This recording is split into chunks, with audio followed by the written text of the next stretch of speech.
Now you tell me, or I'm gonna beat it out of you. Well? In 2003, Paul Winfield filmed his final movie, and then never spoke about it again. The shocking part is it was the same film that made him famous 30 years earlier. Now, the dark truth is finally coming out about what really happened on set, why he kept quiet until his death, and the devastating secret he took to his grave. From hidden health battles to a 30-year love story he never dared to share, this is the untold story of a Hollywood legend's final role.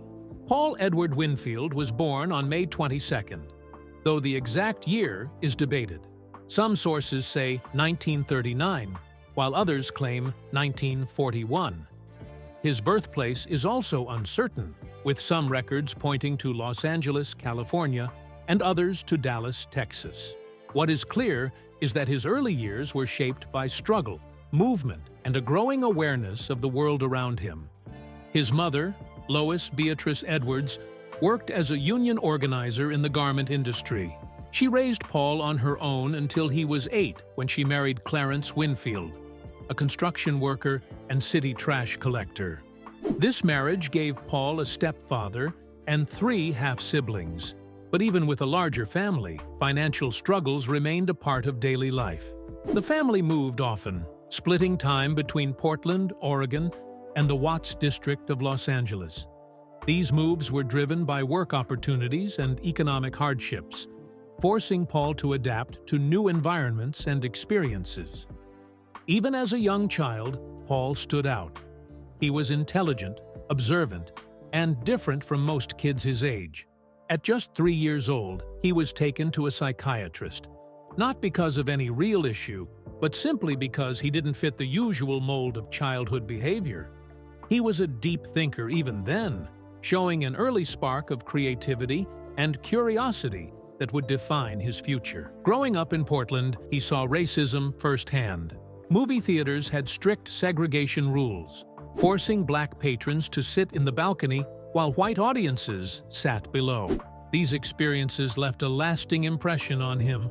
Then, in 1949, when he was 8, he watched Home of the Brave, a film about a black soldier facing racism in the military. The lead role was played by James Edwards, an African-American actor. For Paul, this was something new. Most black actors at the time were limited to roles as servants, chauffeurs, or background characters. But here was a black man in a leading role, driving the story forward. The film sparked deep conversations in his family and neighborhood, proving that movies could do more than entertain. They could challenge the way people saw the world. While Portland exposed him to segregation, Watts introduced him to the richness of black culture. The district was alive with music, art, and activism, creating an environment where creative expression thrived. It was here that Paul's artistic talents truly began to take shape. When he attended Manual Arts High School in Los Angeles, his drama teacher, Ruben Plaskoff, saw his potential immediately. Paul wasn't just talented, he was exceptional. For 3 years in a row, he won Best Actor at the Southern California Speech and Drama Teachers Association Drama Festival, an achievement that had never been done before. But acting wasn't his only gift. He was also an accomplished musician, playing both the violin and cello. His musical ability earned him a scholarship to Yale University. But even with such a prestigious offer, he made a bold choice. He turned it down and decided to focus on acting instead. Money was tight, and the idea of stepping into an elite Ivy League environment felt overwhelming. Years later, he admitted, college was scary enough without going to a rich one. Instead, he chose a more practical path and accepted a scholarship at the University of Portland in 1957. Over the next few years, he moved between some of the most respected schools on the West Coast. He spent time at Stanford University in 1959, then Los Angeles City College from 1959 to 1963, and finally UCLA from 1962 to 1964.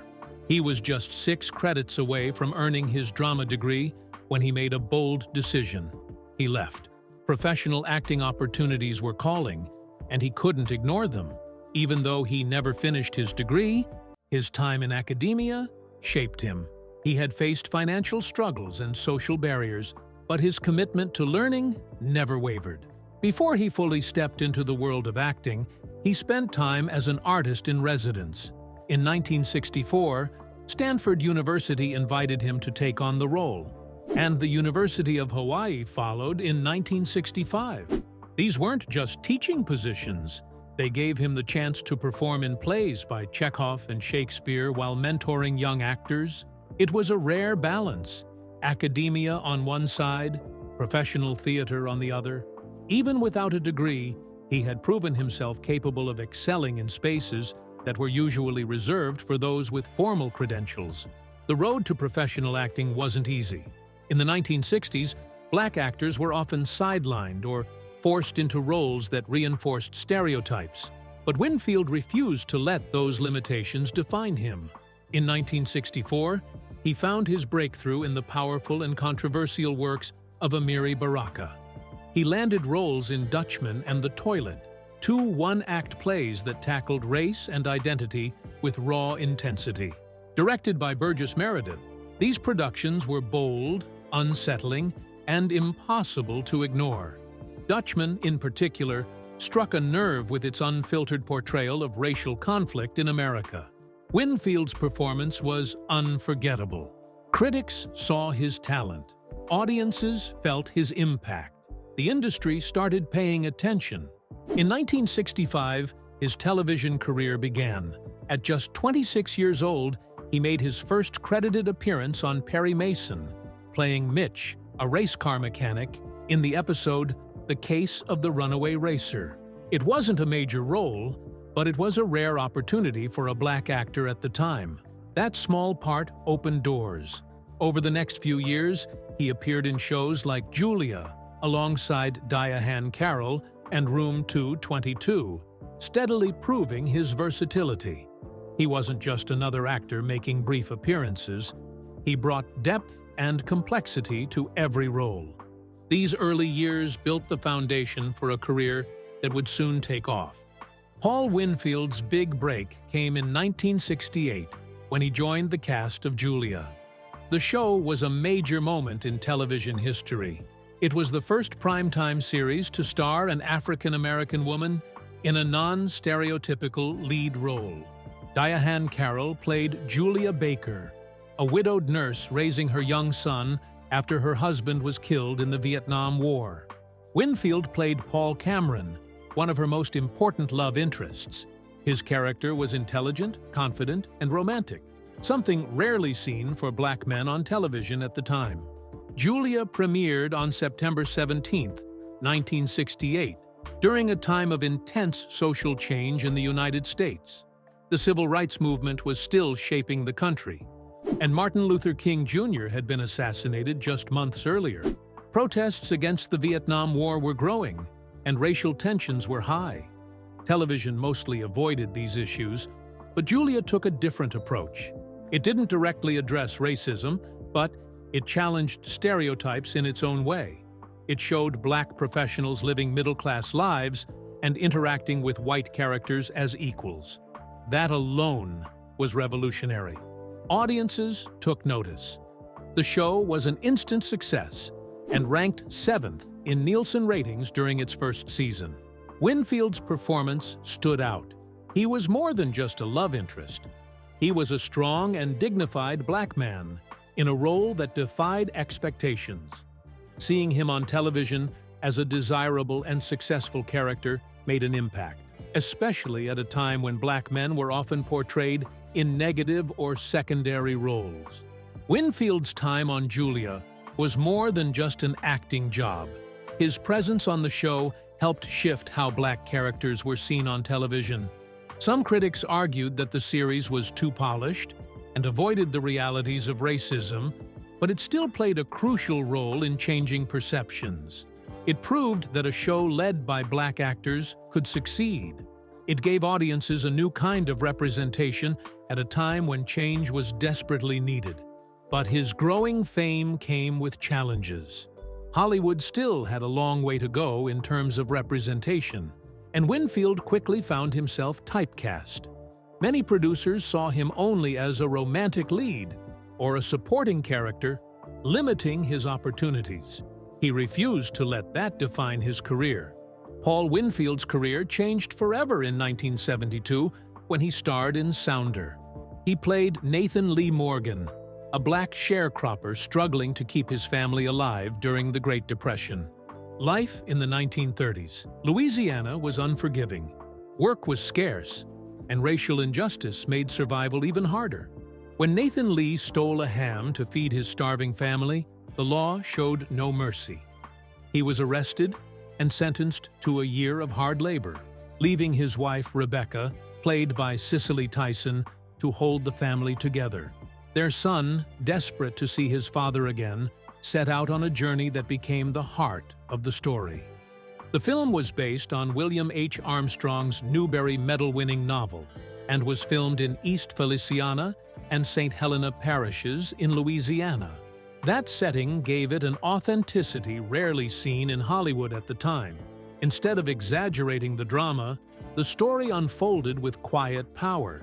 Critics praised it for showing the strength of a black family without turning them into victims or stereotypes.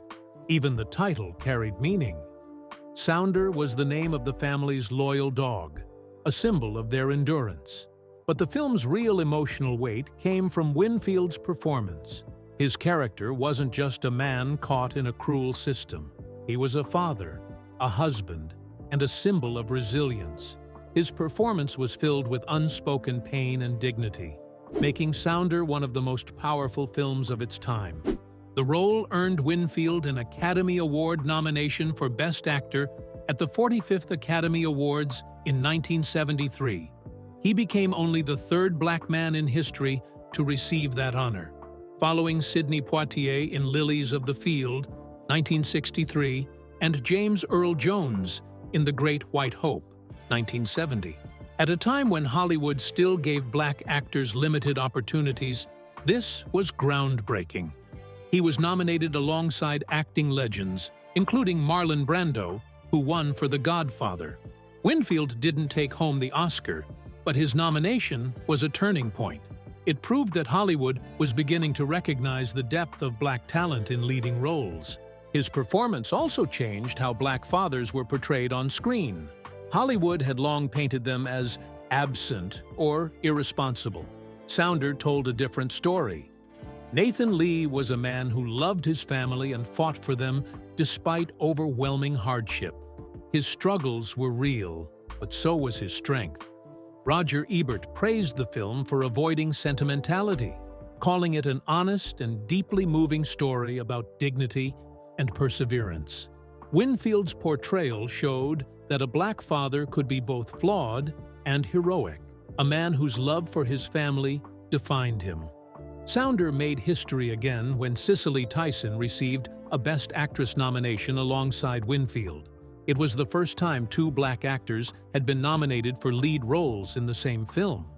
Tyson's performance as Rebecca Morgan was just as powerful. Her character's quiet determination held the family together, and her strength was felt in every scene. She lost the Oscar to Liza Minnelli in Cabaret, but her nomination, along with Winfield's, showed that Hollywood was finally beginning to acknowledge black stories in a new way. The film also received nominations for Best Picture and Best Adapted Screenplay, with Lon Elder III becoming the first black screenwriter nominated in that category. Even though it didn't win, Sounder left a lasting impact. It proved that films about black families could be both critically acclaimed and commercially successful. Winfield's performance helped change the way black actors were seen in Hollywood, paving the way for future generations. Decades later, his role as Nathan Lee Morgan remains one of the most powerful portrayals of black fatherhood in American cinema. In 1978, he took on one of his most challenging roles as Martin Luther King Jr. in the NBC miniseries King. The three-part series aired from February 12th to 14th and followed King's journey as a leader of the civil rights movement. Winfield didn't just imitate King, he studied archival footage, watched home movies, and even gained weight to match his physical presence. But he knew he couldn't simply copy the man. King's own father reminded him, there was only one Martin. Instead, Winfield focused on capturing his passion, his struggles, and his unwavering commitment to justice. The miniseries featured real-life figures, including Atlanta Mayor Maynard Jackson and members of King's own family, adding authenticity to the story. But despite its ambitious scope, the series struggled with ratings and sparked controversy. Even so, Winfield's performance stood out.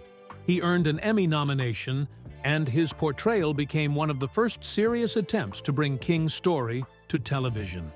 Alongside Cicely Tyson as Coretta Scott King and Ossie Davis as King Sr., he helped create a powerful, emotional tribute to a leader whose impact still resonates.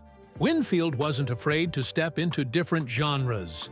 In 1982, he joined Star Trek II: The Wrath of Khan as Captain Clark Terrell, the first Black Starfleet captain ever shown on screen. Terrell wasn't a hero in the traditional sense. He and his crew fell into Khan's trap, and a parasitic Seti eel took control of his mind. Forced to obey Khan's orders, Terrell fought against the influence until the very end, choosing to take his own life rather than betray Starfleet. The role was brief but unforgettable, adding a tragic element to one of the most beloved Star Trek films. 2 years later, he took on another memorable role in The Terminator, 1984. As Lieutenant Ed Traxler, a weary but sharp detective, he tried to make sense of Sarah Connor's bizarre situation. He didn't believe Kyle Reese's warning about a killer machine at first, but as the evidence piled up, he started to understand the danger. Though his final moments were cut from the theatrical version, deleted scenes show him trying to help Reese escape before being fatally wounded. Even in a film packed with action and special effects, Winfield brought a grounded human presence that made the chaos feel real.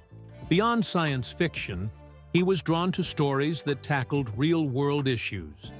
In A Hero Ain't Nothin' But a Sandwich, 1977, he played Butler Craig, a stepfather trying to help a teenage boy fight heroin addiction. The film explored race, poverty, and family struggles, with Winfield delivering a performance filled with quiet strength and frustration. In White Dog, 1982, he played Keys, an animal trainer trying to retrain a dog that had been conditioned to attack black people. The film was a bold statement on racism, asking whether hatred was something that could be unlearned or if it was too deeply ingrained. Winfield's character believed change was possible, standing in contrast to those who saw racism as permanent. White Dog was so controversial that it was shelved in the US for years, but it later gained recognition as a daring exploration of prejudice. His television work continued to showcase his range.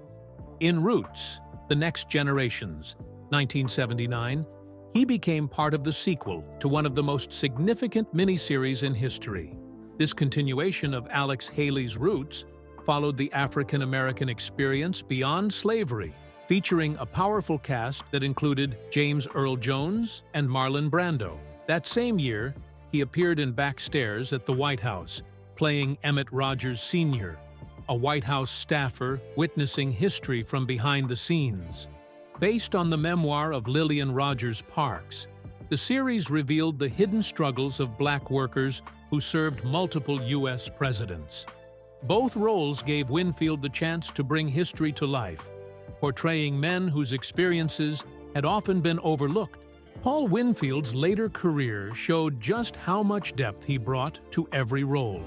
Even after decades in Hollywood, he kept finding new ways to connect with audiences. In 1995, he guest-starred on Picket Fences as Judge Harold Nance, a federal judge caught in a heated case about busing inner-city children to suburban schools. The episode, Enemy Lines, explored racial tension and systemic inequality, issues Winfield had often confronted in his work. His performance stood out for its intensity and emotional depth. That same year, he won the Emmy for Outstanding Guest Actor in a Drama Series. It was his first and only Emmy win despite several nominations throughout his career. The award was a milestone. It proved once again that Winfield could command the screen, whether in a leading role or a brief but powerful appearance. Picket Fences, created by David E. Kelley, was already known for tackling tough social issues. With Winfield's performance, the show delivered one of its most thought-provoking episodes. Over 4 seasons, the series won 14 Emmy Awards, and his contribution became one of its most memorable guest appearances. While he continued acting, his voice took on a life of its own. In 1998, he became the narrator of City Confidential, a true crime series on A&E. His deep, rich tone gave the show a distinctive feel, turning each episode into more than just a crime story. The series didn't just focus on murders or scandals. It explored the character of each city, blending history, culture, and crime into one compelling narrative. Winfield's delivery added drama and irony, making even the smallest details feel important. From 1998 to 2004, he narrated over 90 episodes, helping City Confidential stand out in a crowded genre. His voice became instantly recognizable. Critics often compared him to James Earl Jones, praising the way he could turn simple narration into something gripping. The series covered locations as varied as Skidmore, Missouri, and Los Angeles, and Winfield made each story feel unique. His work was a major reason the show became a hit, with both true crime fans and casual viewers. Even in animation, his voice carried incredible presence. In Batman, the animated series, he played Earl Cooper, the mechanic who kept the Batmobile running. It was a small role, but he brought warmth to the character, making him feel real. On Disney's Gargoyles, he voiced Jeffrey Robbins, a blind author whose wisdom and kindness added emotional depth to the show. In The Simpsons, he played Lucius Sweet, a flashy boxing promoter modeled after Don King. His performance was sharp, bringing humor and authority to the role. Paul Winfield built a career on powerful performances in films like Sounder and The Terminator, but his personal life was just as compelling as anything he played on screen. For over 30 years, he shared his life with Charles Gillen Jr., an architect and set designer. Their relationship began in the mid-1970s and lasted until Gillen's death on March 5, 2002, from bone cancer. In a time when being openly gay could end a career, especially for a black actor in Hollywood, they kept their love private. They lived together in Los Angeles, creating a home filled with shared passions. Winfield loved literature and theater, naming his 7 pugs after Shakespearean characters. Gillen, known for his eye for design, surrounded them with antiques and carefully planned renovations. Friends described their relationship as one of deep respect and quiet devotion. Winfield never spoke openly about it in interviews, but those close to him knew the truth. When Gillen passed away, Winfield made sure they would remain together, arranging for them to be interred side by side at Forest Lawn Memorial Park in Hollywood Hills. Though Winfield lived authentically in private, he avoided public discussions about his sexuality.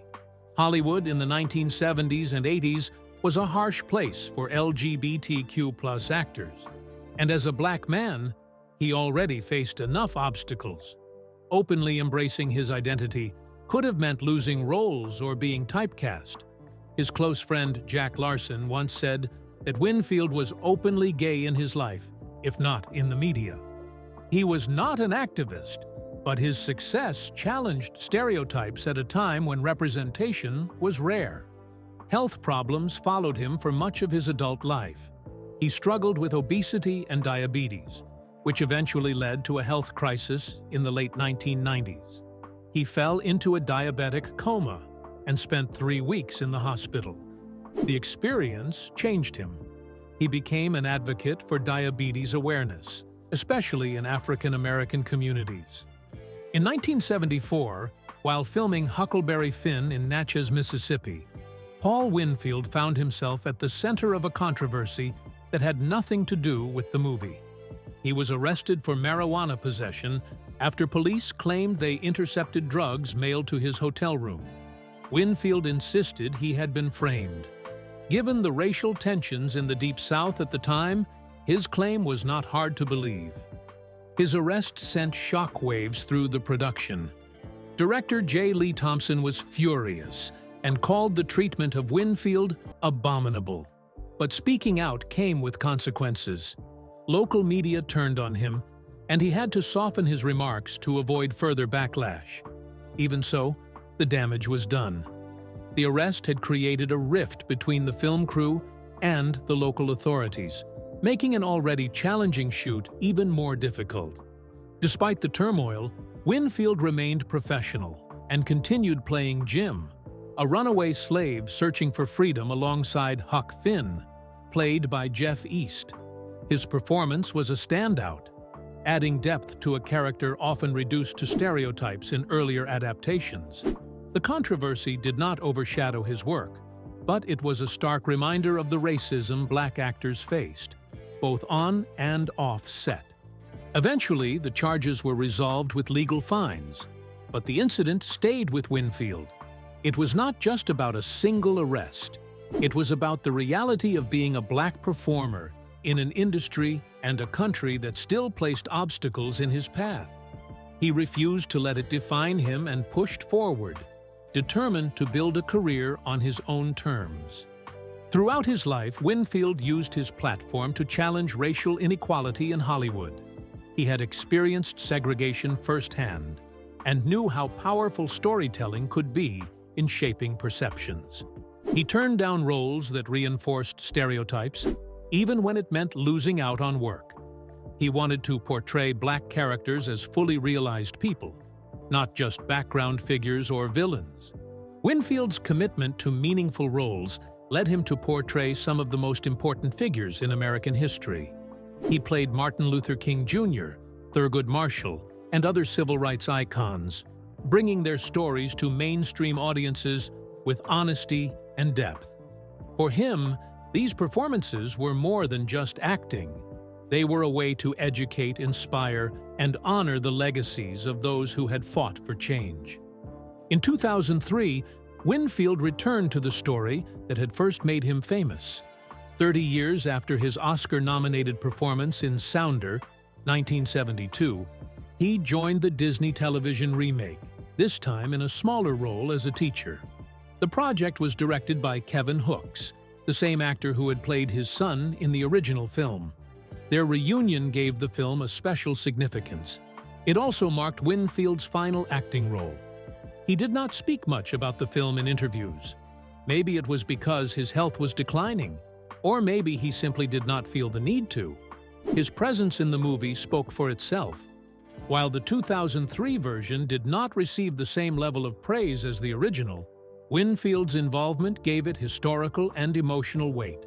It was a quiet but meaningful closing chapter to a career that had been built on strength, talent, and purpose. On March 7, 2004, Paul Winfield passed away at the age of 62. His death was caused by a heart attack brought on by complications from diabetes. His health had been a struggle for years. At one point, he had even slipped into a diabetic coma while attending a dog show in Denver. Despite efforts to manage his condition, it continued to take a toll. His passing was deeply felt, not just in Hollywood, but among those who had looked up to him as a trailblazer. He had spent decades breaking barriers in an industry that often sidelined black actors. He had fought for better roles, for fair representation, and for the chance to tell stories that mattered. He never compromised his dignity or his values, even when it cost him opportunities. Winfield's struggles with diabetes and obesity reflected a larger issue. These health conditions disproportionately affected African Americans, highlighting systemic inequalities in healthcare. His death was a reminder of these challenges, but his life was a testament to resilience. He was survived by his sister, Patricia Wilson, His longtime partner of 30 years, Charles Gillen Jr., had passed away 2 years earlier from bone cancer. Their relationship had been long and committed at a time when many in Hollywood felt pressured to hide their personal lives. The tributes that followed Winfield's death spoke to the impact he had left behind. He was not just an actor. He was a pioneer, a voice for change, and a man who refused to be boxed in by an industry that often tried to limit him. His legacy lives on in the performances he gave, the barriers he broke, and the stories he helped bring to life.